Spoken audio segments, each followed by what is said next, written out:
नमस्कार, मी धनंजय सानप. ॲग्रोवनच्या विशेष मुलाखतीमध्ये तुमचं स्वागत. ग्रामीण भागातील महिलांचे प्रश्न खूप जटिल आहेत, पण आपलं बहुतांश वेळेस असं होतं की त्याच्याकडे लक्ष नसतं किंवा त्या प्रश्नांना फारसं काही व्यासपीठ उपलब्ध होत नाही, त्याच्यावरती चर्चा होत नाही. त्याच्यामुळे आपल्या पण एक अशा धारणा झालेल्या आहेत की महिलांचे प्रश्न फारसे काही महत्त्वाचे नाही आहेत, त्याच्यावरती बोललं जात नाही मोठ्या प्रमाणात. त्याच्यामुळं अशी एक धारणा पण आपल्याकडे झालेली आपल्याला दिसते. तर मग आता महिलांचे प्रश्न म्हणजे नेमके काय? तर ते महिलांनीच ऐकायचे आहेत का? का महिलांच्या प्रश्नावर महिलांनीच उत्तरं शोधायची आहेत का? तर अजिबात असं नाहीये. महिलांचे प्रश्न पुरुषांनी सुद्धा तितक्याच आत्मीयतेनं, सहानुभूतीनं समजून घ्यायला पाहिजेत. आणि महिलांचे प्रश्न म्हणजे नेमकं काय? आणि त्याच्यावरची उत्तरं काय? याचाच आपण शोध घेणार आहोत आजच्या या मुलाखतीत. आज आपल्यासोबत आहेत शाश्वत विकास मिशन आणि MKCL नॉलेज फाउंडेशनचे सल्लागार doctor Satish Karande sir. Sir, तुमचं या नवीन भागामध्ये, या नवीन मुलाखतीमध्ये खूप खूप स्वागत आहे. सर, आता पहिलाच मुद्दा काय आहे? मुख्यमंत्री माझी लाडकी बहीण योजनाची घोषणा झाली आणि त्या घोषणेनंतर काय झालं की ₹1,500 महिलांच्या खात्यावरती जमा करण्यात येणार असं बोललं जाऊ लागलं. मुख्यमंत्री बघितले आणि दोन्ही उपमुख्यमंत्री बघितले आणि त्यांची भाषणं बघितली, तर ते असा आविर्भाव आहे की आता महिलांचा विकास झालेला आहे. ऑलरेडी विकास झालेला आहे ह्या ₹1,500. आता काही प्रश्न राहिलेले नाही आहेत. तर वास्तविक चित्र काय आहे, म्हणजे वस्तुस्थिती काय आहे ग्राउंड पातळीवर?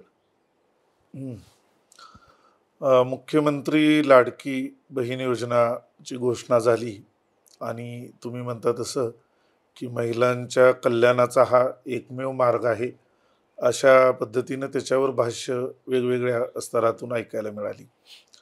वेगवेगळ्या स्तरातून म्हणजे विशेषतः सत्ताधारी वर्गातून. आपण एक लक्षात घ्यायला पाहिजे की महाराष्ट्र हे राज्य पुरोगामी राज्य म्हणून ओळखलं जातं. बरोबर आहे. आणि ते पुरोगामी राज्य ओळखलं जातं त्याची अनेक कारणं आहेत. म्हणजे शिक्षण चळवळ असेल, सहकार चळवळ असेल, त्याच पद्धतीनं महिलांचं धोरण आखणारं हे महाराष्ट्र राज्य हे देशातलं पहिलं राज्य आहे. महिलासाठी विशेष धोरण, मग ते पंचायत राज व्यवस्थेमध्ये आरक्षण असेल किंवा महिलांच्या शिक्षणासाठी विशेष प्रयत्न असतील, विशेष धोरण असतील, अशा ह्याच्यामध्ये लाडकी बहीण योजनेतून ₹1,500 देणं आणि तो महिलांच्या विकासाचा मार्ग आहे असं त्याचा प्रचार करणं, हे थोडं विरोधाभासी असं वाटतं. कशामुळे? कारण असं की महिलांच्या शिक्षणावर आपण काय करतोय, म्हणजे 10वी पास झालेल्या काही मुली, अनेक गाव आपल्याला आढळतील की 10वी पास झालेल्या मुली 11वी किंवा महाविद्यालयात जात नाहीत. त्याचं एक महत्त्वाचं कारण आहे की त्यांना दळणवळणाची साधनं नाहीत. म्हणजे सोलापूर जिल्ह्यामध्ये माढा तालुका तसा सधन ओळखला जातो आणि त्या माढा शहराच्या परिसरामधल्या अनेक गावातल्या मुलींनी 11वीला प्रवेश घेतलेला नाही किंवा 12वीपर्यंत त्यांच्या गावात शिक्षण असेल तर 12वीपर्यंत शिकलेत आणि पुढं का शिकलं नाही असं विचारलं तर त्याचं एक महत्त्वाचं कारण असं असतं की आमच्या गावाला बस नाही, बसची सुविधा नाही. असं सर्वच बाबतीमध्ये अजून बरंच काम होणं बाकी आहे आणि नवीन नवीन आव्हानं येत असताना, म्हणजे महिलांच्या आरोग्याचे प्रश्न आहेत, शिक्षणाचे प्रश्न आहेत, महिलांच्या काबाड कष्टाच्या अनुषंगाने अनेक संशोधन होऊ शकतं, प्रश्न आहेत त्याचे. हे सर्व बाजूला हे करून ₹1,500 देणं हे महाराष्ट्रासारख्या पुरोगामी राज्याला अशी वेळ का यावी असा एक कुठंतरी मनात प्रश्न निर्माण होतो. म्हणजे तो रिलीफ, म्हणजे मी वैयक्तिकरित्या त्याला रिलीफ म्हणून पाहतो की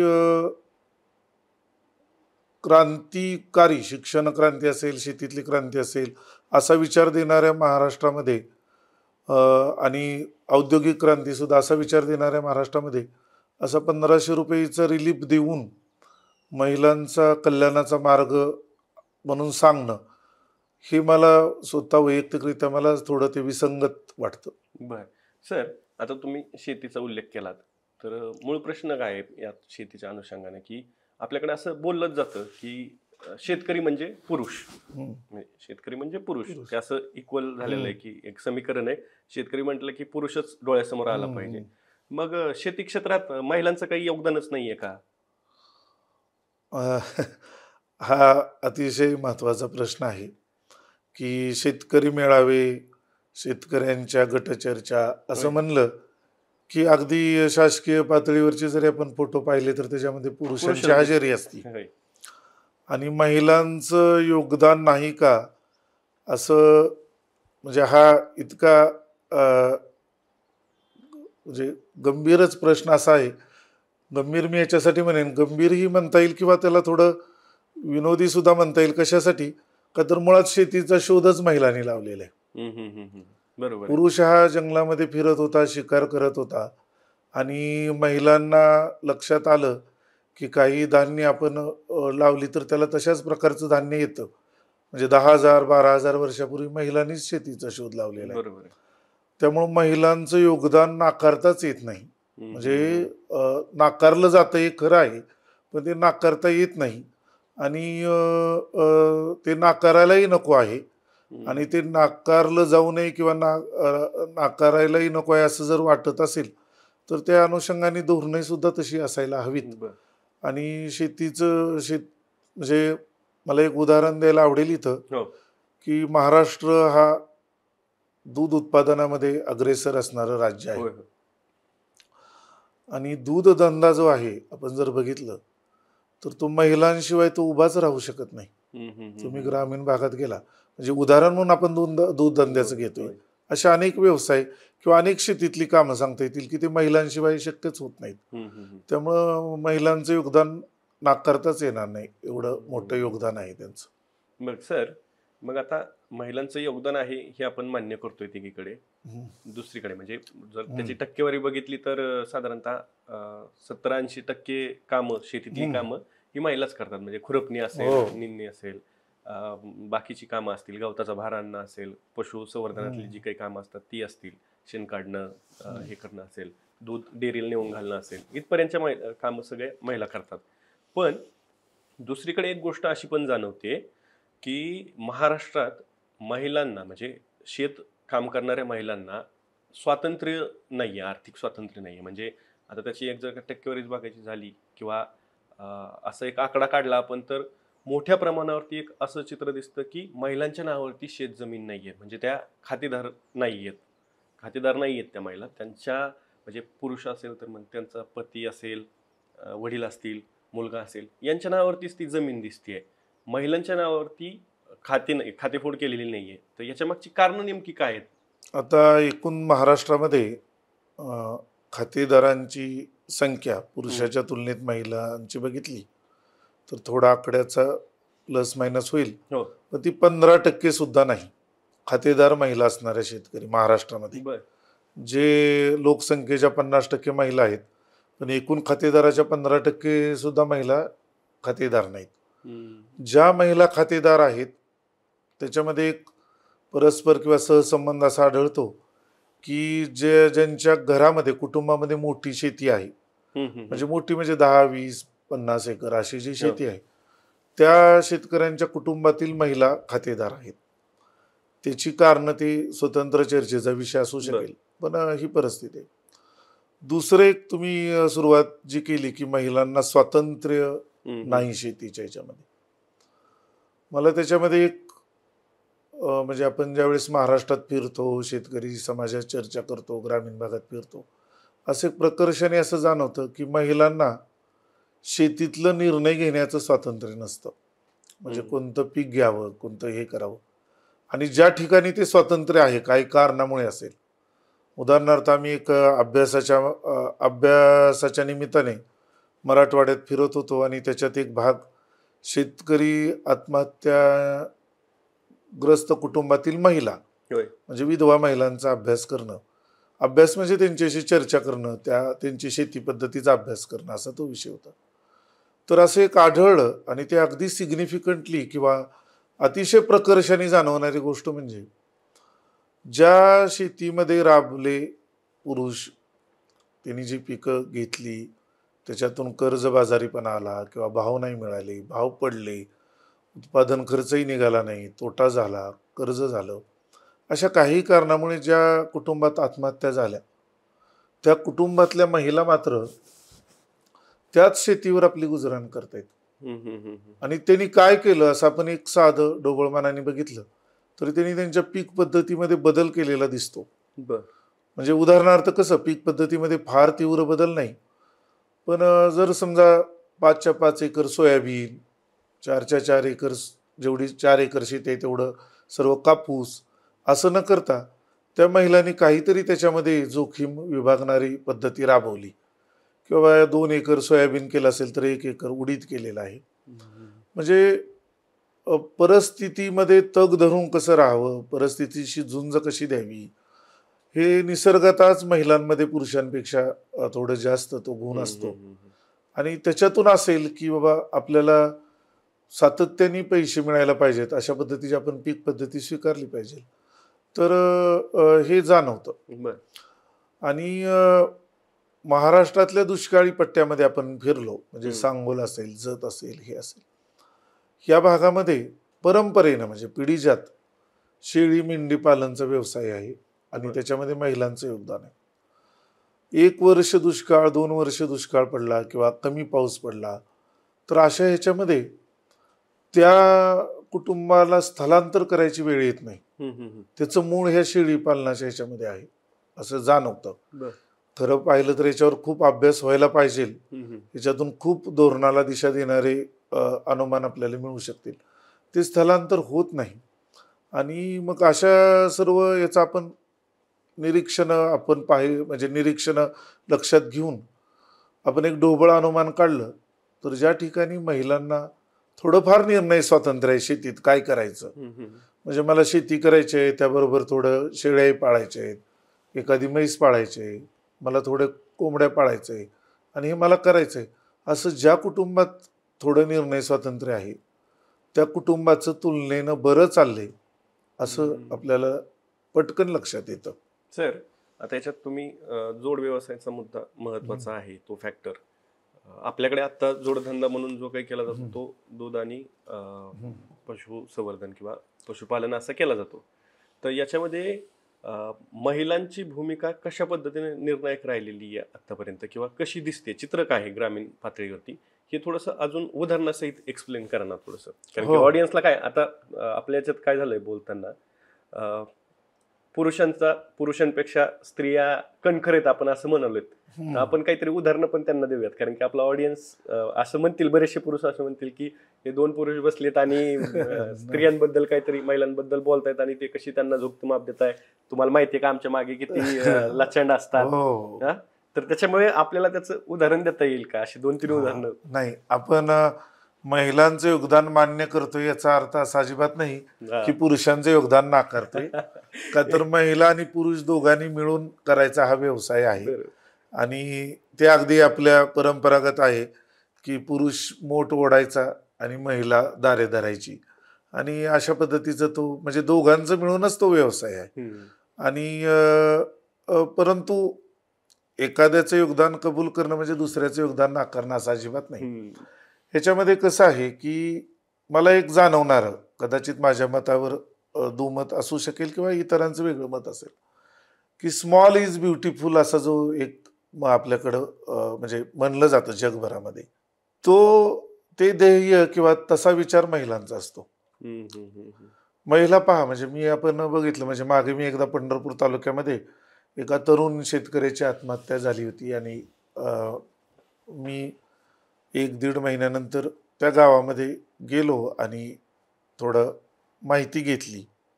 त्यावेळेस मला असं आढळलं की शेती परवडत नाही म्हणून त्यांनी पहिल्यांदा दुसरं पीक निवडलं. म्हणजे पहिलं द्राक्षाची शेती परवडेना म्हणून द्राक्ष काढून परत भाजीपाल्याची शेती केली. भाजीपाल्याच्या शेतीमध्ये भाव पडायला लागले, त्यामुळे त्यांना असं वाटलं की आता आपण दुधाचा व्यवसाय करायला पाहिजे, आणि जे काही त्यांच्याकडे पैसे होते ते सगळे दूध व्यवसायात गुंतवले त्यांनी. आणि मग दुधाचा व्यवसाय सुरू झाला. नेमका त्याच्या दरम्यान दुष्काळ पडला आणि चाऱ्याचे भाव खूप वाढले, त्यामुळे त्या गायी पोसणं परत महाग झालं. आणि अशा ह्याच्यातून अगतिक होऊन त्या शेतकऱ्याने तरुण आत्महत्या केली. दुसऱ्या बाजूला आपण मग त्याने गायी किती खरेदी केल्या, म्हणजे आपल्याला त्याच्याबद्दलच्या वेदना आहेत, संवेदना आहेत. आत्महत्या ही दुर्दैवीच घटना आहे. पण गायी किती खरेदी केल्या, त्याच्यानंतर त्याच्यावर किती गुंतवणूक केली, असा एका बाजूला अभ्यास केला. आणि दुसऱ्या बाजूला आपण जर बघितलं की अशी पण कुटुंब आढळतात. म्हणजे माझ्या आजीचंच ते उदाहरण आहे की ती नेहमी सांगायची की ते अतिशय शेतमजूर घरातली, म्हणजे शेतमजूरच तिचे वडील, शेतमजुरापासून शेतकरी असा त्यांनी प्रवास कष्टाच्या जीवावर केलेला. ती एक नेहमी सांगायची आणि मला ते खूप नेहमी जाणवतं की आठवड्याचा बाजार एक कोंबडी किंवा एक कोंबडा विकून तिची आई भागवायची, म्हणजे माझ्या आजीची आई. बर. मुली बाळणपणाला आली तर त्याचा जो खर्च आहे, एखादी शेळी विकायची आणि त्याच्यातून ते मुलींच्या बाळणपणाचा खर्च भागवायचा. एक भाऊ, तिला 3 भाऊ, एक भाऊ बैल चालवायचे आणि ते इतरत्र भाड्याने जायचे. असं म्हणजे खर्च भागण्याचे प्रत्येक एक युनिट, ज्याला आपण आता आधुनिक शेतीमध्ये एकात्मिक शेती प्रारूप म्हणतो, हे परंपरेने आपल्या शेतीमध्ये आहे. आणि एकात्मिक शेती प्रारूप जे असतं हे महिलांना त्या गोष्टीचं फार चांगलं राहतं बा. म्हणजे कोंबडी पालन पुरुषांना नाही म्हणलं तर थोडं असं वाटतं की तो फारच किरकोळ वाटतं, पण महिलांना त्याचं महत्व असतं की बाबा हे एक कोंबडी मी 300-400 रुपयाची विकली तर माझं आठवड्याचा बाजारही होतो आणि मला त्याचं व्यवस्थापन म्हणून वेगळा वेळ द्यावा लागत नाही. पुरुषांचं कसं असेल की तो काय करेल की कुक्कुट पालन सुरू करू आपण असं म्हणेल, 500-1000 पक्ष्याचं, असं थोडं असतं. म्हणजे आपण नाकारायला नको की थोडं असा थोडा विचार असतो. महिलांचा तसं नसतो. 2च शेळ्या पाळू म्हणजे शेतात मग कामाला जायच्या अगोदर त्याची वैरण पाणी करता येते, शेतातून मध्ये जेवायला घरी आलं तर तिची वैरण घेऊन घरी येता येतं, किंवा ती बांधाला कुठेतरी बांधता येते शेळी. आणि त्या पद्धतीनं आपल्याला आपल्या व्यवस्थापनाच्या याच्यामध्ये बसेल अशा पद्धतीचे ते युनिट डेव्हलप करत असतात महिला. आपण अत्याधुनिक शेतीच्या व्याख्येत जर बसवलं तर त्या प्रत्येकाचं एक म्हणजे ते सर्क्युलर इकॉनॉमीमध्ये बसेल, इंटिग्रेटेड फार्मिंग सिस्टीममध्ये बसेल आणि त्या महिला परंपरेनं त्या करत असतात. किंवा भाजीपाला पिकवणाऱ्या महिलांचं जर बघितलं, म्हणजे मी सोलापूरमधलं उदाहरण बघतो की मुंडेवाडी म्हणून एक गाव आहे मोहोळ तालुक्यामध्ये. तिथल्या महिला सोलापूरमध्ये बऱ्याच मंडईमध्ये भाजी विक्रीला येतात आणि त्यांच्याशी आपण थोडी चर्चा केली. एकतर महिलांशी चर्चा करणं थोडं कठीणच असतं, पण त्यांच्याशी बोललं की काय, तर ते अगदी ते गुंठ्यावरचं त्यांचं असतं नियोजन की 5 गुंठे मेथी केली, 2 गुंठे कोथिंबीर केली. त्यामुळे त्याच्यात काय होतं की ती 2 गुंठे कोथिंबीर समजा भाव पडले तर नुकसानही कमीच होतं, म्हणजे गुंतवणूकही कमी, नुकसानही कमी, परतावाही कमी, पण ते सातत्यपूर्ण असतं. त्या अशी अनेक उदाहरणं आपल्याला महाराष्ट्रात दिसतील आणि प्रत्येक गावात अशी उदाहरणं आहेत. प्रत्येक गावात उदाहरणं तशी. सर, आता आपण ग्रामीण भागातल्या महिला आणि पुरुष असा विषय चर्चेत आहेत, तर यातला अलीकडचा एक मुद्दा जो चर्चेला जातोय खूपच, आणि ते खरं तर भीषण वास्तव आहे की शेतकरी मुलांना किंवा शेतकाम करणाऱ्या मुलांना, जे लग्नाळू मुलं आहेत, त्यांना लग्नासाठी मुली मिळत नाही आहेत. किंवा बरीचशी, आता मी ज्यावेळेस गावाकडे जातो त्यावेळेस बघतो की परेशान आहेत. म्हणजे काय, मुलाचे आई वडील असतील ते कुठून तरी स्थळ शोधून आणतायत, काहीतरी कुठेतरी सातत्याने ती चर्चा सुरू आहे की आमच्या मुलासाठी मुलगी बघा, नातेवाईकांना सांगून झालंय, मध्यस्थींना सांगून झालंय, आणि त्याच्यातनं एक काय बेजारी पण त्यांच्या वाट्याला आलेलं आहे. आता प्रश्न असा आहे की ह्या शेतकरी जी मुलं आहेत किंवा शेती करतात, या मुलांना मुली का मिळत नाहीत लग्नासाठी? याची कारणं काय आहेत? निव्वळ स्वातंत्र्य हे एकमेव कारण आहे की त्याची अनेक वेगवेगळी कारणं आहेत?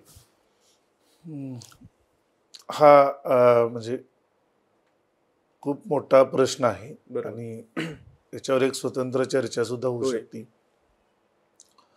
ह्याचे अनेक कारण आहेत आणि मुली तसा काय विचार करतात त्याचा एक अनुभव मला नमूद करावा वाटतो की मागे एकदा सकाळ माध्यम समूहानेच याच्यावर मोठा सर्वे केला होता आणि ॲग्रोनमध्ये त्याच्या लेख मला सुद्धा आल्या होत्या.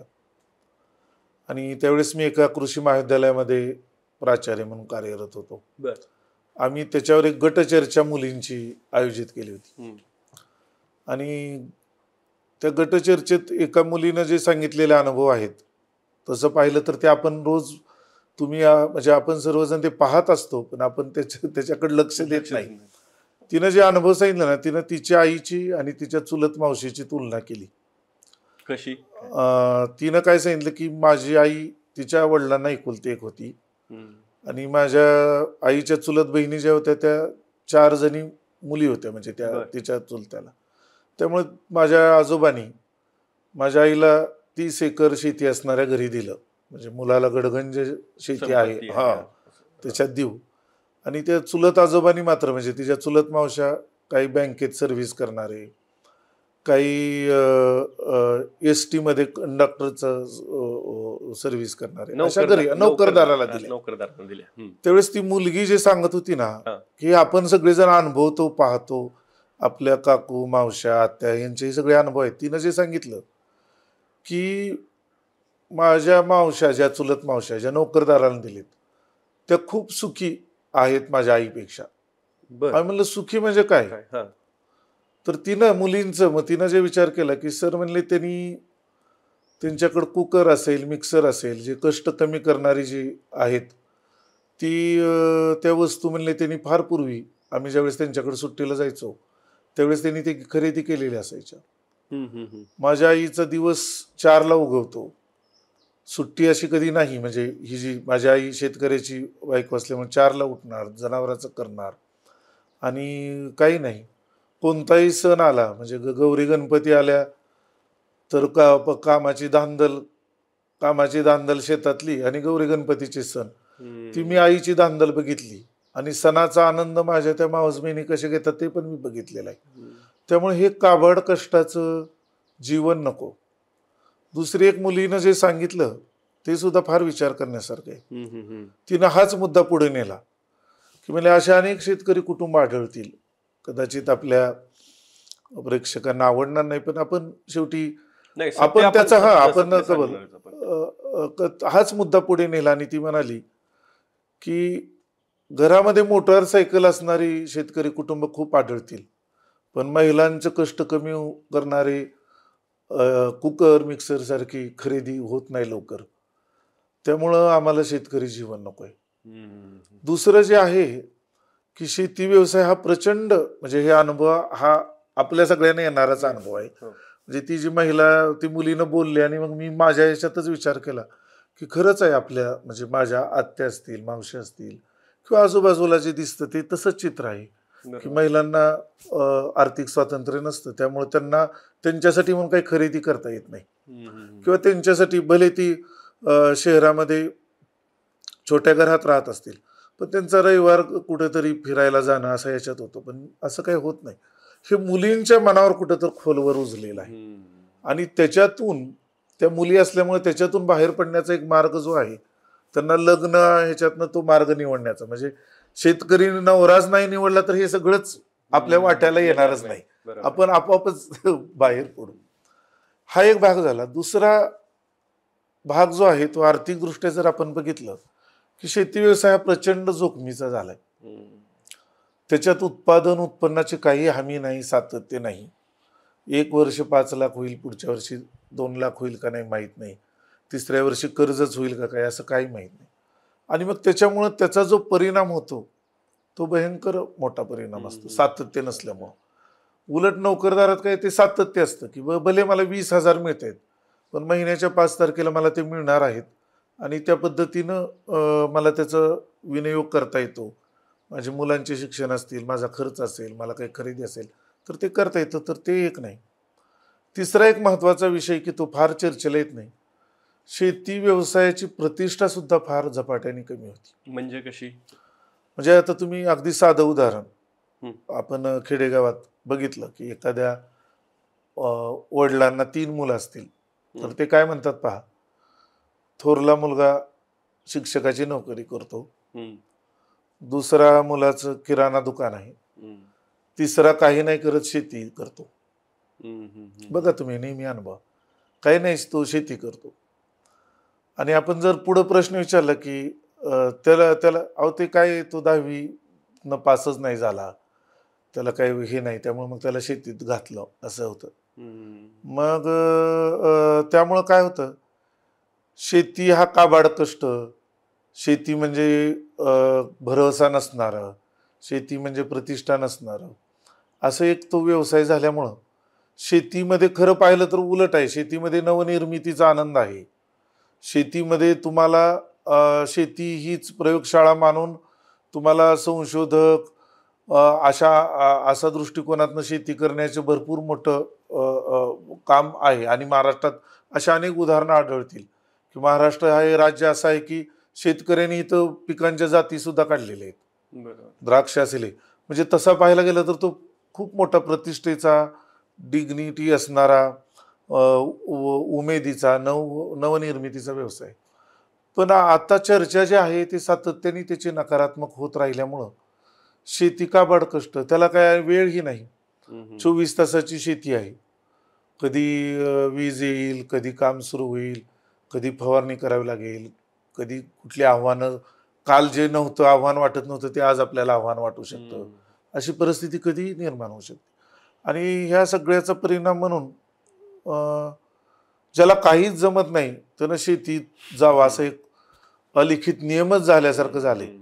खरं चित्र काय पाहिजे की ज्याला सर्व जमलं पाहिजे, ज्याला अर्थशास्त्र जमलं पाहिजे, ज्याला कौशल्य असली पाहिजे, ज्याच्याकडे विज्ञान ज्याला माहीत पाहिजे त्यानं शेतीत यायला पाहिजे असं. पण आपल्याकडे थोडं अलिखित असं झालं आणि ह्या सगळ्याचा परिणाम म्हणून शेतकरी नवरा नकोच असा मुलींचा आग्रह आहे. आणि किती जरी यशोगाथा जरी आल्या तर तो आग्रह काही कमी होताना दिसत नाही. म्हणजे शेतीतल्या पण यशोगाथा आहेत, शेतीमध्ये सुद्धा खूप चांगलं केले, पण मुलींचा तो आग्रह अजूनही कायम आहे. हे आपल्याला मान्य करावंच लागेल. बरेचसे पुरुष असं म्हणतील, आपले पाहणारे सुद्धा, ऑडियन्स पण असं म्हणेल, शेतकरी सुद्धा असं म्हणतील की आमच्या आधीच्या पिढीनं हे सगळं सहन केलं नाही का, म्हणजे असेल कमी एखादी गोष्ट तर काय हरकत आहे, आपली तर काय आपल्याकडे ती पद्धतच आहे ना, साधी राणी उच्च विचारसरणी अशा पद्धतीनं, एवढा कशाला गाजावाजा पाहिजे, इतकी कशाला हाऊस माऊस करायची, एक तर शेती आधीचा आधबत्त्याचा व्यवसाय झाला तुम्ही जसं सांगितलं तसं. मग धकून घ्यायला काय होतं, ऍडजस्टच करायची नाही मुलींना असं, म्हणजे बऱ्याचशा शेतकऱ्यांच्या मनातला प्रश्न आहे तोच. तर हे खरं आहे का, अशी काही परिस्थिती आहे का, का अपेक्षा खरंच वाढल्यात? अगोदरच्या पिढीनी सहन केलं आणि ते सहन करायचं नाही अशा याच्यावर शेतकरी नवरा नको आहे असं मुलींची भूमिका आहे. आता अपेक्षा वाढल्या का, याचं उत्तर मला स्वतःला तसं अजिबात वाटत नाही. अपेक्षा मुलींच्या वाढल्या, ज्या अपेक्षा आहेत त्या अगदी वाजवी अपेक्षा आहेत. काय अपेक्षा आहेत वाजवी? मुलींच्या अपेक्षा काय आहेत? त्यांची मुलींना काय हवं आहे की काबाड कष्ट कमी असायला पाहिजे, ते तर पुरुषांनाही हवं आहे ना. पूर्वी आपण चालत जात होतो शेतात, आता आपण गाडीवर जातो. अपेक्षा पूर्ण केल्या नाहीत का? आमच्या अगोदरच्या महिलांनी सहन केलं नाही का? तर अगोदर सहन केलं म्हणून आताही सहन करा अशी अपेक्षा ठेवणं ही गैर आहे मुलींकडून. तशी अपेक्षा ठेवणं गैर आहे की आमच्या आईनी, आजीनी, आत्यानी सहन केलंच ना, असंच जीवन जगल्या त्या, आता तुम्ही तसं जगायला पाहिजे.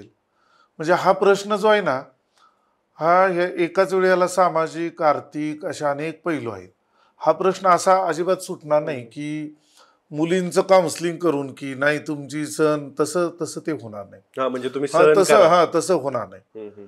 आता बऱ्याच वेळा ग्रामीण भागामध्ये फिरताना आपल्याला जाणवतं किंवा तुम्ही अगदी ग्रामीण महिलातल्या ज्या शेतीतल्या महिला आहेत, एकतर मुळात असं बोललं जातं की महिला जर खरं बोलायला लागल्या तर ते आपल्याला ऐकायचं सुद्धा, म्हणजे एक तत्व त्यांनी सांगितलंय की महिलांनी जर खरं बोलायचं ठरवलं, वेदना मांडायची ठरवलं, तर तिच्या घरातल्याच लोकांना ते ऐकण्याची धाडस होणार नाही असं असतं.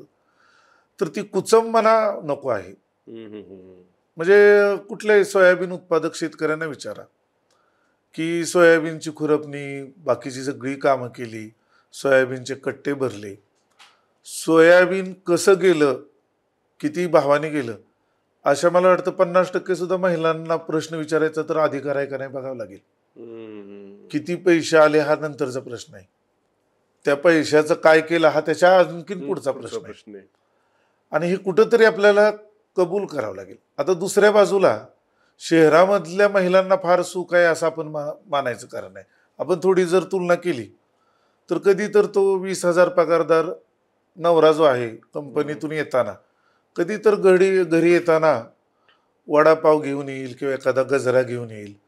किती छोटं सरप्राईज आहे, पण ते महिलांसाठी फार मोठं आहे. असे सुखद सरप्राईजेस महिलांना मिळतात का ग्रामीण मधल्या? का महिलांचं 4 वाजता महिला उठती, गुरांची झाडलोट करती, वैरण पाणी करायचं, दूध काढायचं, नवऱ्यानी डेअरीला जायचं, दूध घालायचं, तिथंच गप्पा मारायच्या, चहा पाणी करायचं मित्रांबरोबर आणि 9 वाजता घरी यायचं. ती बाई स्वयंपाक करत असती हे सगळं करून आणि नवरा तिला एक साधा प्रश्न विचारतो, अगदी छोटं सरप्राईज, की अजून झालंच नाही का, शेतात गेली नाही का, बाहेर यायचा टाइम झाला आहे. हा सरप्राईजच आहे. ती महिला मनात काय म्हणत असेल, मी 4 वाजता हे केली, हिनं महागारी दूध घालून 8 वाजता येणं अपेक्षित होतं, हे 9-10 आलेत, दूध 7:30 गेलं, 8 अपेक्षित होतं आणि ही मला म्हणतात की तुझं अजून झालंच नाही का, बाया शेतात यायची वेळ झाली, अजून घरीच आहे का. मग हे बोललं नाही जात, पण हे अनुभवलं जातं आणि हे मुलींनी पाहिलेलं असतं. हे मुलींनी पाहिलेलं असतं. हा, आणि त्यामुळं मुलींची ती भावना झालेली असते. दुसरा एक परिणाम, अपेक्षा वाढल्या नाहीत काय, मला तर आर्थिकदृष्ट्या जर बघितलं तर ते फार वाजवी. म्हणजे गजरा आणि वडापाव हे किती, म्हणजे त्याची आपण गायछापशी तुलना करू, ते एका गायछाप मध्येच येतं ते का नाही, आवडणार नाही, पण आपण बोलूया आता काय, आपल्याच प्रश्न आपल्या बहिणींचे बायकोचे आहेत का नाही माने, पण बहिणीचे प्रश्न आहेत खरं तर ते, पण हा तेवढंच. हा, आर्थिकदृष्ट्या बघितलं तर ती किती वाजवीच अपेक्षा आहे. पण शहरामध्ये ते तसं होतं आणि ग्रामीण मध्ये विचारावं आपण. माझे पिढीजात व्यवसाय शेतीचाच आहे, आपण सगळेजण शेतकऱ्याच्या शेतीतला. मला कधी असं अजून आठवलं नाही की तुझी काय अपेक्षा आहे, आपल्याला ह्या वर्षी कांद्याचे खूप चांगले पैसे झाले, काय अपेक्षा आहे, असं किती शेतकरी प्रश्न विचारत असतील, हा एक मोठा प्रश्नच आहे. आणि मग ह्याचा कुठंतरी परिणाम होतो आणि मग ते मुलींचं जे जीवन आहे, ह्याचा अर्थ अजिबात असा नाही बरं का की पुरुष फारच चंगळवादी जीवन जगतायत शेतकरी, असं अजिबात आपल्याला म्हणायचं नाही. पण ज्या किमान हे आहेत, तुलनेनं किमान अपेक्षा पूर्ण होण्याची शक्यता शेतीच्या बाहेर पडल्यावर आहे. म्हणजे किमानच अपेक्षा मान्य करू आपण. वडापाव असेल किंवा सणवाराला काही एखादी साडी खरेदी असेल, ही अतिशय किमान अपेक्षा आहे. ही किमान अपेक्षा पूर्ण होण्याची शक्यता ही 10-5 हजाराच्या नोकरदाराच्या गळ्यात माळ घातली की पुरी होईल. ती 15-20 एकर शेतकऱ्याच्याकडे पुरी होण्याची शक्यता तुलनेनं कमी आहे. एवढा साधा विचार त्यामागं मुली करत असाव्या आणि करतात असं आपल्याला म्हणता येतं. सर, आता परत एक प्रश्न की ठीक आहे, 10-15 हजार रुपयाची नोकरी करणाऱ्याला ते मुली त्यांच्याशी लग्न करायला तयार होत आहेत वगैरे वगैरे, पण दुसरा मुद्दा असा सुद्धा आहे की नोकरी कुठे, म्हणजे रोजगार कुठे, बाहेर जर पडलोत आम्ही शेती सोडून, आता ते जे काही शेती करतायत, आपण जसं म्हणलो की त्याला काही प्रतिष्ठा त्या अर्थानं नाही राहिलेली. शेतकरी जरी असेल तर त्याच्याकडे काहीतरी दुय्यम काम करतोय अशा पद्धतीनं बघितलं जातं, जे वास्तव आहे. तर मग त्यांनी बाहेर पडायचं, तर मग नोकरी तरी त्यांच्या हातात, म्हणजे त्यांना रोजगार काय मिळणार आहे, हा एक मोठा प्रश्न आहे. म्हणजे बऱ्याच जणांचा हा पण प्रश्न आहे की आम्ही ठीक आहे शेती करायची, आता मुली म्हणतायत आम्हाला हे नाही करायचं, शेती तर नाही परवडत, मग दुसरं करायला जावं, तर दुसरं तरी आमच्या हातात काय आहे, आम्हाला एखादा रोजगार देऊ शकतं का कुणी. शहरात आलो तरी प्रश्न आहेतच, म्हणजे शहरातले आणि ग्रामीण भागातले प्रश्न एका टप्प्यानंतर एका पातळीवरती येतात. तर मग शहरात जरी आलो तरी आम्हाला रोजगार कुठे मिळणार आहे, आमच्याकडे रोजगार मिळण्यासाठी जे काही कौशल्य लागतात ते नाही आहेत, असे त्यांचे सुद्धा प्रश्न आहेत. म्हणजे पुरुषांचे सुद्धा, मुलांचे सुद्धा प्रश्न आहेत आणि ते राहतात. मग याच्यासाठी काय पॅटर्न अवलंबला पाहिजे, कारण हा प्रश्न तर आपल्याला सोडावा लागणारच आहे कुठे ना कुठेतरी, सामाजिक प्रश्न आहे आणि याचा फक्त एका बाजूनं किंवा या बाजूनं किंवा त्या बाजूनं विचार करून चालणार नाही. तर असं काही करता येऊ शकतं का तरुणांना की आता आम्ही एक कौशल्य आधारित काहीतरी एक कौशल्य अडॉप्ट केलंय आणि त्याच्यानुसार आम्ही आता पुढचं काम करू शकतोय, तर असं काही चान्सेस आहेत का? तसे नक्कीच चान्सेस आहेत. आणि तुम्ही जे सुरुवातीला म्हणाल की नोकऱ्या मिळत नाहीत हो. हे खरं आहे. हम्म. म्हणजे आपण एखाद्या 5,000 लोकवस्तीच्या गावात गेलो हम्म. आणि विचारलं की मागील 10 वर्षात किती तुमच्या गावातल्या तरुण वर्गाला नोकऱ्या मिळाल्या, हम्म. भले त्या चतुर्थ श्रेणी कर्मचाऱ्यापासून IAS पर्यंत असू द्या, तर ती संख्या 1 डिजिट मध्ये सुद्धा नसते. म्हणजे 5, 4, 3 अशी संख्या येते ती, बरोबर. की कोण एखादा बँकेत लागला किंवा काही शिपाई झाला अशा, आणि त्या नोकऱ्या मिळणार सुद्धा नाहीत हे सुद्धा माहीत आहे. बरोबर आहे. का तर प्रचंड मोठी स्पर्धा आहे. 15-15, 20-20 लाख अर्ज येतात हो, आणि 200-300 जागांसाठी. 200-300 जागांसाठी, आणि ते भयानक वास्तव आहे. मस्त. म्हणजे भयानक म्हणजे भीषण, की फारच आहे. आता ह्याच्यामध्ये करता येण्यासारखा मार्ग काय आहे, की नोकरी का हवी असा आपण जर विचार केला तर त्याचं एक लगेच एका वाक्यात उत्तर काय, की त्याचं फिक्स उत्पन्न सुरू होतं. उत्पन्न असतं बरोबर आहे. आणि ते सातत्याने असतं आणि ते बदलत नाही. म्हणजे आहे तर तसं सातत्याने चतुर्थ श्रेणी कर्मचारी, तृतीय श्रेणी कर्मचारी एवढं वेतन मिळेल अशा पद्धतीनं शेती विकास करता येतो का, किंवा अशा पद्धतीनं शेतीचं धोरण तयार करता येतं का, ह्याचं उत्तर अगदी होय, नक्की तयार करता येतं असं आहे. आणि आमचा जो प्रकल्प आहे आदरणीय विवेक सावंत सरांच्या कल्पनेतून, त्याच्यामध्ये ह्या सगळ्याचा विचार करून आम्ही तो प्रकल्प करतोय. त्याच्यामध्ये सरांनी एक शेतकरी असं न म्हणता, जे आमच्या प्रकल्पात काम करतात त्या शेतकऱ्यांना शेतकरी असं न म्हणता आम्ही त्याला प्रकल्प फेलो म्हणतो. बर. म्हणजे माझा 2.5 एकर शेत आणि त्याच्यामध्ये प्रयोग करणारा मी शेतकरी, म्हणजे मी जसा एखादा सायंटिस्ट फेलोशिप घेतो आणि त्याच्यावर काम करतो, तसं मी हे माझं 2.5 एकराचं शेत म्हणजे माझी प्रयोगशाळा आणि त्याच्यामध्ये मी प्रयोग करणारा प्रयोगवीर असा शेतकरी, असं ते केलेलं आहे. तर अशा नाविन्यपूर्ण कल्पना राबवून आणि त्या नुसतं शब्द बदलून शब्द बदलणं असं त्याच्यात अपेक्षा नाही. पण मी जे सुरुवातीला सांगितलं की चतुर्थ श्रेणी कर्मचारी एवढं वेतन म्हणजे वर्षाला 5 ते 6 लाख रुपये उत्पन्न मिळेल असं शेतीचं प्रारूप आपल्याच भारतातल्याच विद्यापीठांनी तयार केलेले आहेत आणि ते आपण त्याची व्यवस्थित अंमलबजावणी केलं तर ते होऊ शकतं आणि शेतीतलं काबाड कष्ट कमी करून ते करता येऊ शकतं. म्हणजे काबाड कष्ट, जोखीम आणि सातत्यपूर्ण उत्पादन, काबाड कष्ट कमी होणं, जोखीम कमी होणं आणि सातत्यपूर्ण उत्पन्न मिळणं, ह्या 3 गोष्टीवर जर काम झालं तर ते होऊ शकतं आणि ते करावं लागेल. म्हणजे महाराष्ट्र धर्म म्हणून जे आपण म्हणतो की ज्यावेळेस गडावरचे दोर कापले तेच सैन्य आता उड्या मारून मरायचं की लढून मरायचं असा त्यांच्या पुढे पर्याय होता. तेच सैन्य लढले आणि युद्ध जिंकलं. तानाजी मालुसरेंची कथा आहे. तर महाराष्ट्राने हे दिशादर्शक काम उभा करू शकतो महाराष्ट्र, की शेतीमध्ये सातत्यपूर्ण उत्पन्न, म्हणजे आता आपल्या पुढे पर्याय नाही, नोकऱ्या तर मिळत नाहीत, शेती तर करायची आहे, करावी तर लागेलच, नोकऱ्या मिळत नाहीत. आणि दुसरं तुम्ही जे मागा तुमच्या प्रश्नात उल्लेख केला, मी तर असं म्हणेल की ग्रामीण भागाचे प्रश्न न मिटणे म्हणजे शहरातले 50% प्रश्न वाढणे असं असतं. बरोबर आहे.